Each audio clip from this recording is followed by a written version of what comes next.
February 1972, Londonderry, second city of Northern Ireland, a week after Bloody Sunday, when British soldiers had shot dead 13 Catholic men after a riot.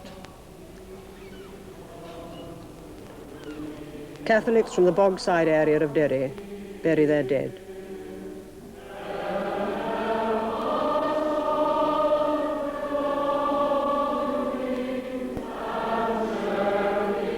Nationalist Ireland felt grief mixed with rage, believing that the army was culpable.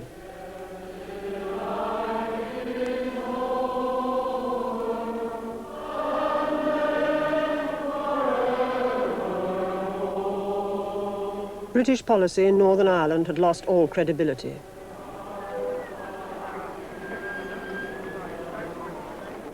Following the shootings, there was protest across the province: Fermanagh, Belfast, Armagh and Tyrone.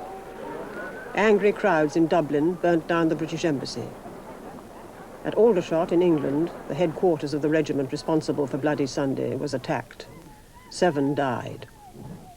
The Provisional IRA announced they would avenge the deaths of Bloody Sunday.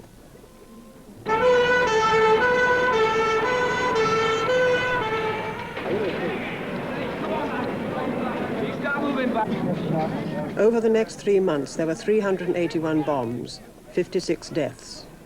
27 members of the security forces were killed.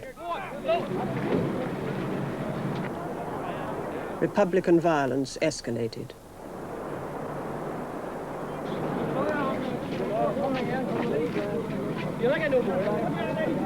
Scenes like these, and the belief that the British government was soft on violence, made Protestants demand tough measures.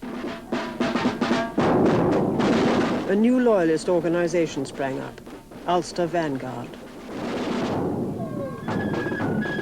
It was backed by a Protestant paramilitary group, the Ulster Defence Association, and had considerable working-class support.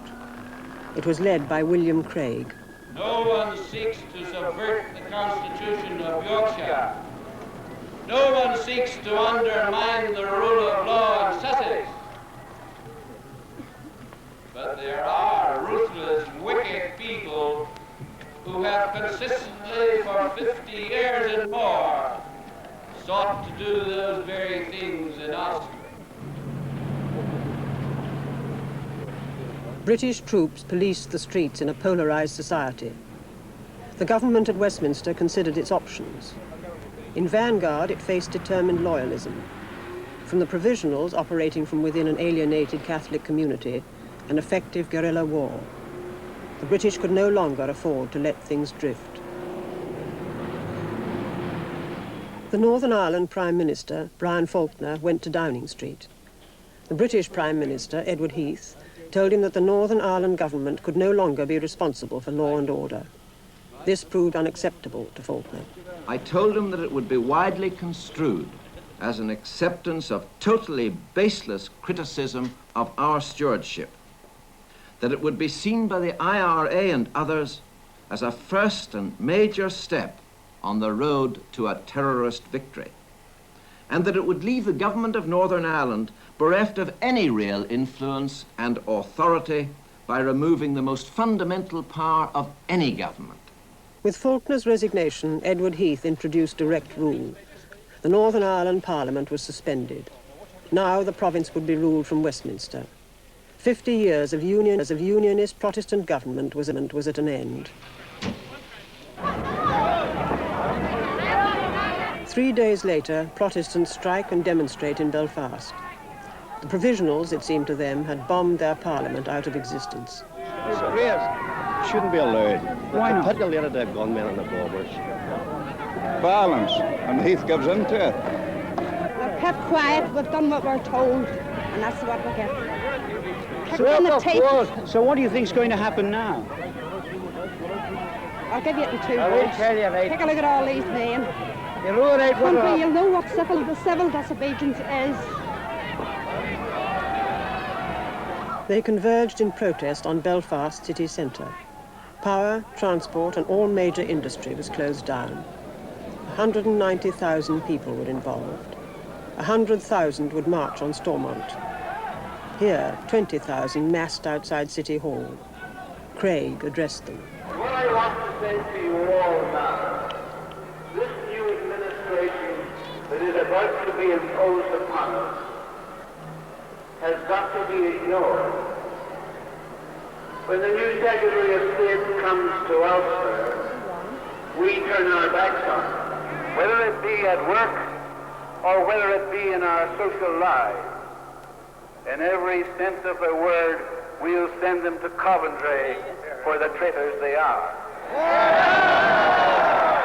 This two-day protest was an impressive and ominous display of Protestant resolve and unity.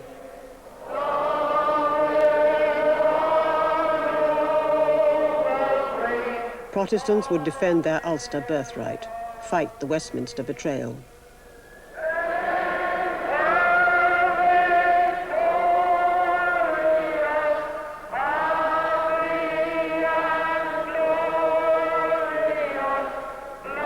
It was one thing to give loyalty to the Crown, another to trust the politicians in London.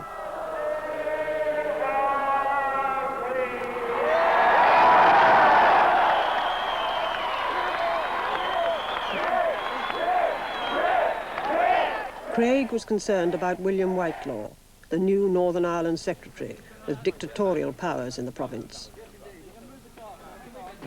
He was asked at his first press conference in the old Stormont buildings whether the loyalists of Vanguard might make the province ungovernable. I hope very much that no one in the situation that we now are faced, the decision having been taken, would seek to do that. And I do not believe that when time has been passed for maturer councils, that such a view will be taken. The close connection between the paramilitary Ulster Defence Association and Vanguard was obvious at the recruiting centres. Tens of thousands of Protestants joined Vanguard, demanding a return to majority, that is, Protestant rule, an end to concessions to the Catholic minority, and the destruction of the IRA.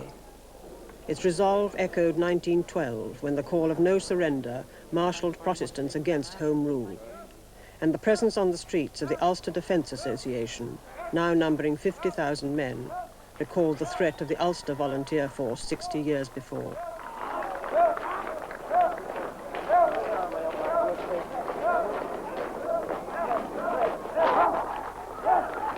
As they marched past the Catholic Unity Flats, they made their feelings clear.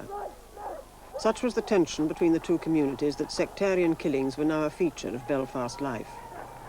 By the end of the year, 87 Catholics and 43 Protestants had been killed for no better reason than their religion.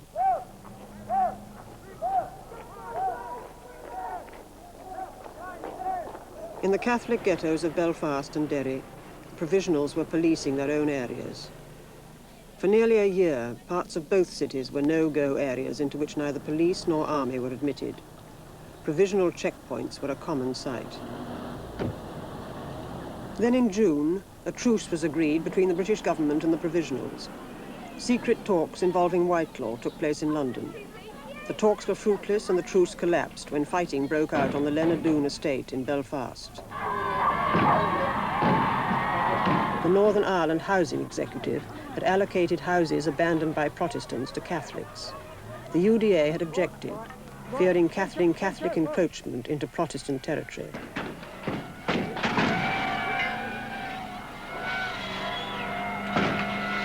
When attempts had been made to move in a Catholic family, the army had intervened.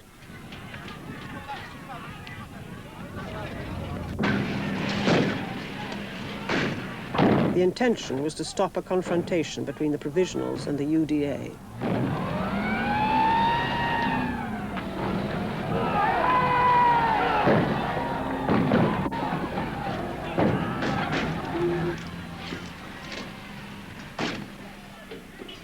Lorries loaded with Catholic furniture were pushed back by army tenders.